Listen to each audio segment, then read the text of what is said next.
Welcome, Miami Dolphin fans, to the draft edition, or the first of many draft editions of Dolphins In Depth. I'm your host, Omar Kelly. Joining me is Isaiah Smalls, here to break down the Miami Dolphins selection of nose tackle Kenneth Grant. And I use the term nose tackle because it's very important for me to be specific, because when you run a 3-4 defense, that's three defensive line. That's your base. Now, I know in nickel package, people understand there are four defensive linemen in nickel package, but in a 3-4 defense, the base is three defensive linemen, and it's very critically important that you have a good nose tackle in that position.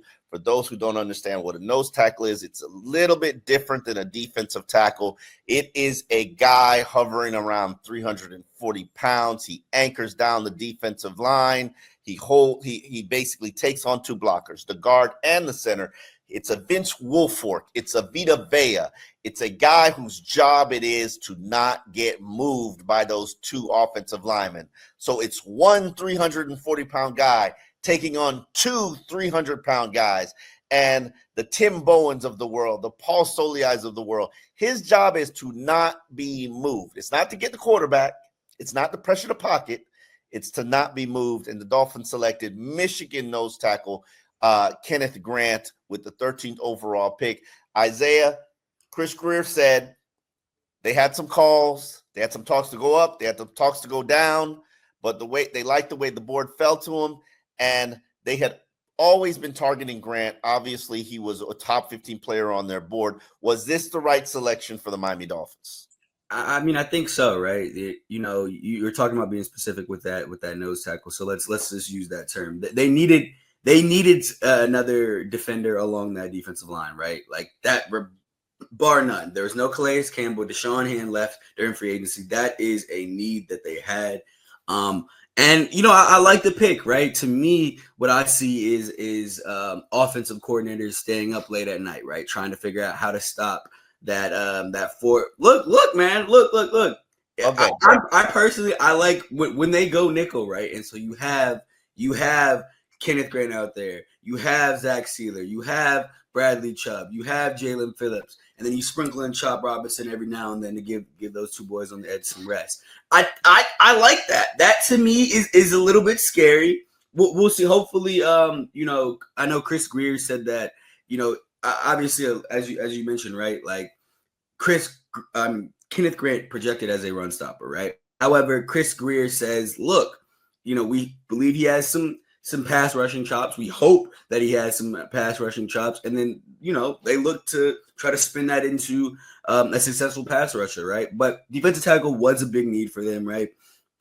They addressed it early. We both talked about how deep this draft is at the defensive line position, but they decided to address it early with one of the better guys that are on the top of everyone's draft board, to be honest. So look, let's see what day two has to bring. They still have to address the offensive guard, still have to address the cornerback position, but like this was a safe pick. And I look forward to seeing him down here in Miami. Yeah, the one thing about Kenneth Grant, he played 12 games this season, and he played over 520-something snaps. That's pretty good. He's a sack producer. He produced 3.5 sacks in 2023, and then 3 sacks last season. This is going to be a guy who replaces Benito Jones as the starter, more than likely, unless Benito outperforms him in training camp. And the Dolphins do have a vision for them. They don't also have a vision for the kind of front and the pass rushing that they want to put together with Jalen Phillips and Bradley Chubb and Chop Robinson. I think you can put together a nickel package that features Phillips, Robinson, Chop, and Sealer, and then have Kenneth Grant come in on running downs. And I think you're pretty good. Now, would I continue to address the defensive line? Absolutely. But here is Miami Dolphins GM Chris Grier addressing why Grant was the right pick and why the Miami Dolphins didn't move down. Extra picks, or once he was on the board, had you said we're not trading down, we want Kenneth Grant here at 13? No, we were very excited to get him there. He was one of the players that we had targeted. There were a number of players we had liked at that spot, and he was one of them. Very happy to get him. We're always working the phones, the whole process when it gets to in this draft, especially where we are. When we were about 8 or 9, we were always working the phones in front of us and behind us. So we were actively trying to do it, but very excited for Kenneth. Like we think he's a tremendous player. We think he's going to be able to be a potential impact player for us. Very talented. He's made of the right stuff. So for us, we were very, very happy to add him to the roster. Why Grant over maybe a cornerback or an offensive lineman? Yeah, no, for us, D tackle's a big need, a big nose tackle, obviously. But we don't view him as just a run stopper. We do think he has the ability to generate, and you've heard us talk about the pass rush. It's not always about sacks. The ability to push the pocket in the middle is a huge thing in the NFL now. And we think he has tremendous work ethic and upside to do that. So we got to know him through the process, the pro day. And so, again, this was a player we're very excited to add. Now, Isaiah, when we talked to Kenneth Grant, obviously he knew that Miami Dolphins had interest. He said that the Michigan scheme fit, Michigan scheme is quite similar to what the Miami Dolphins run. The Dolphins put out a video which showed the call, and I love those videos. They show the call and show the level of excitement and show what the organization said to him. I found it particularly interesting that Kenneth Grant and Steve Ross, the owner of the Miami Dolphins, who happens to be one of the biggest boosters and donors at the University of Michigan, that was his first NFL franchise before he started owning the Miami Dolphins. Steve Ross basically said, "I've been waiting a very long time to get a Michigan man down here." And I know that is absolutely true, but Ross does not get himself involved in the selection of football players. But do you think that this could be the beginning of a Michigan Dolphins connection here? I mean, look, they won the national championship in 2023, as much as it pains me to say. But look, when you create a defense like they had last year, right? This year, they suffered some injuries, and so some guys got banged up, particularly one cornerback by the name of Will Johnson, who's still available out there. And I guess we'll talk a little bit more about that on the back end. But yeah, I mean, if your team is good, your team wins. Like, think about Ohio State. Ohio State had 4 players picked in the first round. If they became the first institution ever to have 4 receivers go in the first round in 4 straight years. Yeah, they put out the little graphic last night. I covered Brian Hartline, the wide receiver coach at the University of Miami. I mean, at Ohio State. I know what an Ohio State receiver is. You know what I'm saying? Exactly. But I say all that to say, when you win, and if your team wins, you're gonna have a lot of draft picks at the end of the day, right? And so I'm not surprised to see this. Will Johnson's still out there. Mason Graham, obviously top 5 pick. Kenneth Grant going in the first round, as well at 13. And then, Will Johnson will probably be a day 2. Hopefully he doesn't slip to day 3, but I see him as a day 2 guy now. It's possible he could slip to day 3. Let's address Will Johnson. He's a cornerback from Michigan. I have him as the top cornerback on my board. The evaluation is the film, the 6 games he played is phenomenal. However, Will Johnson was hampered by a turf toe injury that limited him last year. Then he had a hamstring injury, and now it comes out that there are reports that he's got a lingering knee issue. Now, these things happen in the draft every single year. People don't ever really remember the names, but I'll give you a perfect example. Jay Ajayi, who was projected as a second-day pick from Boise State, but he fell to the 5th round because his knees were bone on bone. And NFL teams discovered that at the NFL Combine, which is generally where they figure these things out. And when you have something like that, it creates a medical red flag, and teams basically are saying he's not going to have a long career. Or the reason I suspect that Will Johnson is slipping is because teams realize these injuries that he has is going to impact and hamper his rookie season. Probably going to have to start on IR. And they don't like to take those chances, which is why, when you start hearing about a guy in a knee issue and what he might possibly slide, there's always a lot of validity to that. And I wouldn't be shocked if Will Johnson slides into day 3. Now, the Dolphins have 2 picks on the second day of the NFL draft. pick number 48 and then pick number 98, I believe. Yeah. And here's my concern about that selection. As we see, there's going to be a run on offensive linemen and a run on defensive tackles. There's only been 2 cornerbacks selected, I believe, so far. Yeah, Barron and Harrison. Yeah, and cornerbacks, they always have a ridiculous run on the second day. Offensive linemen always have a ridiculous run on the second day. Defensive linemen always have a ridiculous run on the second day. Those just so happen to be the positions that Miami needs.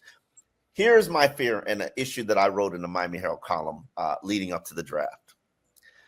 I don't want the Miami Dolphins to be Liam Eichenberg.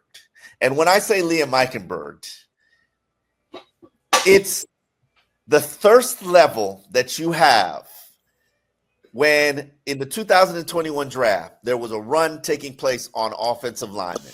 And the Miami Dolphins were, I believe, at pick number 58. And they were like, we got to move up. We got to go up to go get an offensive lineman before we get left empty-handed.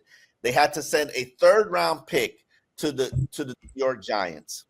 And not only did they send a 3rd-round pick the next year's draft to move up 8 spots, but they also, in trade value, lost the value of a 3rd-round pick to make that trade. Because when you get that desperation, that thirst, you know what I'm saying? You got to hit. But now that Jacksonville Jaguars know a little bit about that, giving up another 1st round for 2026. Good Lord. They got listen, they saw the guy that they wanted. You know what? I don't fault Jacksonville that much from this standpoint. Jacksonville is a very hard team to retain players, elite players. Look at how Jalen Ramsay forced his way out of Jacksonville. And I should put for the record. I was about to say, those are words you won't be using?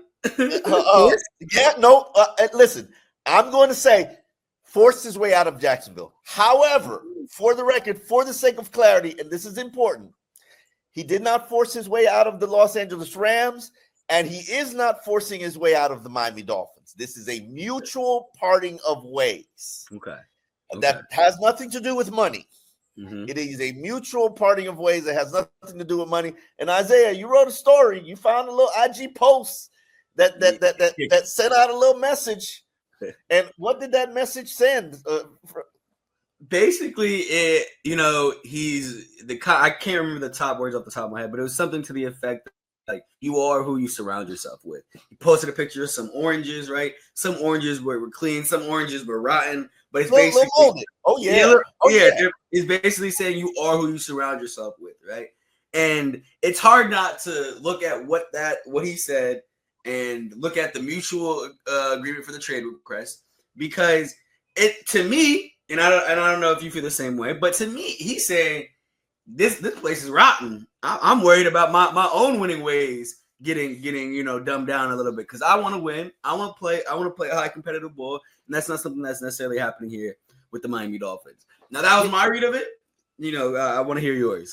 Listen, who you surround yourself with matters. And just as you said, it was a picture of oranges, and one of them was rotting, and the one that's rotting was close to some fresher oranges.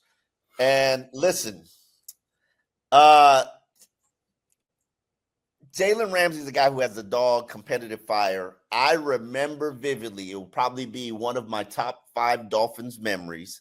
It was a Washington Commanders joint practice. The Jalen Daniels was tearing the Dolphins up. I don't know if you were on the beat there. Jalen, yeah. That's Jalen when I thought everyone that Jalen Daniels was going to be him. They started the joint practice with red zone work, 11 on 11s, and Jalen Ramsay was touchdown, touchdown, touchdown, touchdown, touchdown. I was like, hold up now. Daniels was touchdown, touchdown, touchdown. Yes, I said Jalen, yeah. Touchdown, touchdown, touchdown, touchdown. And I saw Jalen Ramsay get up in everybody's face. And I saw the defense immediately start to begin to respond, and they responded with a better day and a better performance. After that practice, I happened to not be with the rest of the media. I was there for an interview with Tyreek, and I was on the field when Jalen Ramsay chewed out everybody. Players, coaches, GMs, everybody about we're not going to be a BA team. We're going to be physical. We're going to take it to people this year. And that's the tone I'm trying to set. And all of y'all better follow me. And this is while the owner's standing right there. And I was like, it was so loud, I heard it. I'm not recapping a conversation that somebody told me. I heard it. And unfortunately, looking at the situation in hindsight, 8-9 season, things go haywire with the quarterback team. If we're going to be honest about the Dolphins, they are a finesse team, and I think that was part of the selection of Kenneth Grant. You have to change that mentality. They have a soft mentality. It is who they are, and they have to change that. That's true. And I think that was really what the IG post was about. And Jalen Ramsay's trying to write the final chapters of a Hall of Fame career. That's not going to happen being part of a rebuild.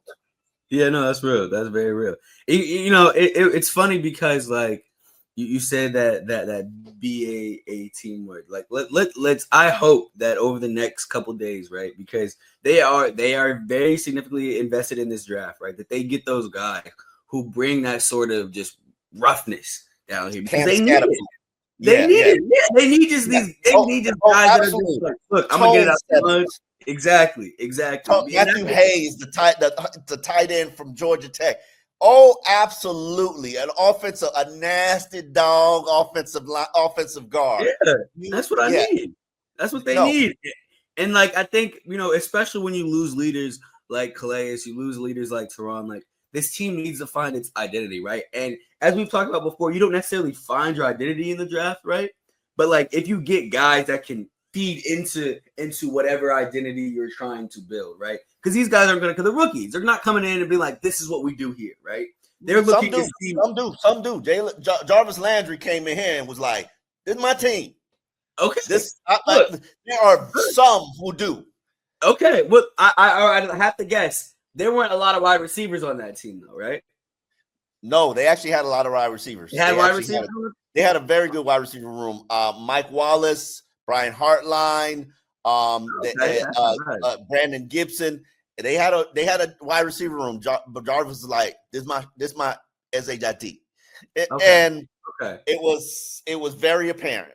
But I get what you're saying. And I've said this before. You want to win at the highest level. You want to win in December. You want to win in a playoff game. You need dogs, barking dogs, dogs that's not just going. It ain't no Chihuahua sitting there barking, and when you open the door, it's like, oh, look at this little dog and kick it. You need dogs that's going to bite too. And Jalen Ramsay is a dog that bites, and I don't think you can have enough of those. Which is why I hope that I don't think he's going to be traded during the draft. I think Jalen Ramsay's. It doesn't make any sense to trade him during the draft because you're going to lose basically the equipment. It's like lose $8 million trading him during the draft, gain $9 million trading him after the draft, and that $9 million can be used to sign some free agents. That's about the equivalent of 4 free agents that you could add to this team to sort of supplement. It's 4 Justin Simmonses. So I'm pretty sure he'll be moved unless they could work out a deal where they send you like Channing Tindall for a 4th round pick. And then later we'll send you Jalen Ramsay for a 7th round pick. You know what I'm saying? Unless you work that kind of situation out, I don't think he's going to be traded during this draft, but but obviously the cornerback position is something that they have to address. We talked about Will Johnson. There are other talented cornerbacks in this draft. A lot of talented players. We will get into some of those, but what position do you feel they absolutely need to address day 2? They need to address the guard and they need to address cornerback, like bar none. If anything, I'd want them to try to get another pick, right, in either of these 2 rounds, right, to try to get hold on. The only way to do that is to either move down. No, you're not going to get. You can move down. You have two choices right now. You could trade future picks for seconds and thirds this year, or you could move down and acquire more fourth and fifths, more third day picks. No, they need day 2 picks. I'm gonna be honest. They need. So you're going to allow Chris Greer to trade future picks? Look, man, they got to fight for their life somehow, right? And I know what you're saying, right? They're now playing with someone else's money, right? Because you don't see them making it past this year, right?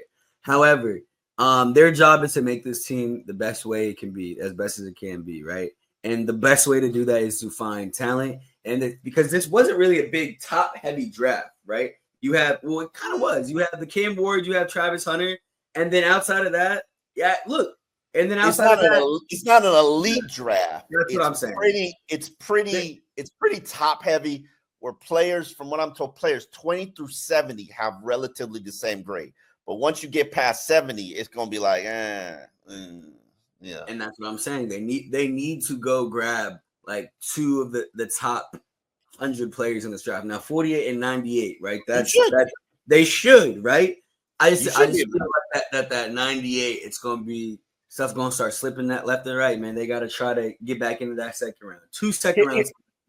Here's my thing, and I don't agree with you because what you're saying is they would have to give up 2026 drafts. If I'm a Louis Riddick, don't touch my drafts, man. Don't trust my draft picks. You stay with what you got and let me worry about what I'm gonna get. In a hypothetical, imaginary situation scenario. But would you be okay? The New York Giants are in the same situation as these Miami Dolphins. And the New York Giants just traded their future first-round pick to go up into the draft and pick Jackson Dart, their quarterback, who's going to compete with Russell Wilson and what you making that face for? Jameis Winston. Dable already said that Russ is their starter. Okay, cool. For now. But let's think things go left in with the New York Giants. Jameis Winston is playing. Okay. All right. But you just traded a top 5, top 10 pick for Jackson Dart. That's a quarterback for the future. Keyword future. I'm just being honest. Look, I have nothing wrong with rookie quarterbacks taking a red shirt year.